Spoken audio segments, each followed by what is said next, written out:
Sel- Ya, Selain masalah itu, di mata investor, ini kualitas pemerintahan dalam mengatasi kebijakan sudah drop ya, jatuh ya enggak. Ekonom, analis itu kan tidak bodoh ya enggak. Sementara praktek kebijakan bodoh seperti yang dilakukan seperti sekarang ini ya. Tapi yang menggerakkan ini kekuasaan, bukan akal sehat ya.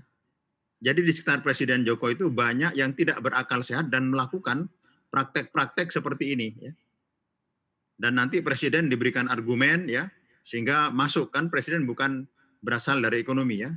Kemudian disetujui ya. Nah, itulah dari keawaman plus politik pokrol seperti ini akan jadi ya merombak-rombak oke, apakah memang cerminan ini kebijakan. sekarang sudah mulai terasa nih Prof? Karena kalau kita lihat dari bursa saham kita saja, outflow asing sudah cukup besar, mayoritas juga dari Ya ini perbankan, begitu seperti apa Prof?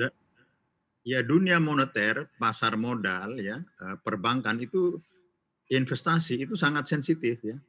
Tapi kelakuan kekuasaan yang tidak punya akal sehat ini tidak sensitif ya.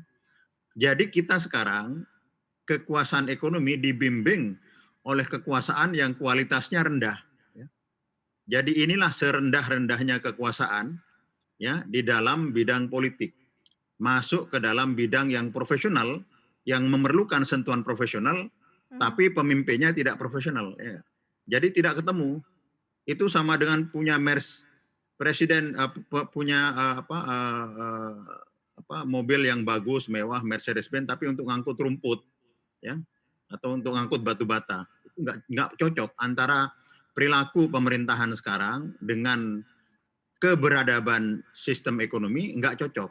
Ya, Oke. ekonominya beradab dan berkembang, ya kekuasaannya kurang beradab sehingga melakukan politik kekuasaan seperti ini. Ya. Apakah memang tidak ada pilihan lain begitu di luar itu kalau melihat dari kondisi Tidak akar ada, permasalahan saat ini, nggak ada Prof Didi? argumen. Tidak ada argumen untuk mengubah undang-undang itu. Karena apa? Karena hasilnya menjaga inflasi, menjaga nilai tukar itu cukup baik. Itulah satu-satunya keberhasilan target ekonomi Presiden Jokowi pada periode pertama.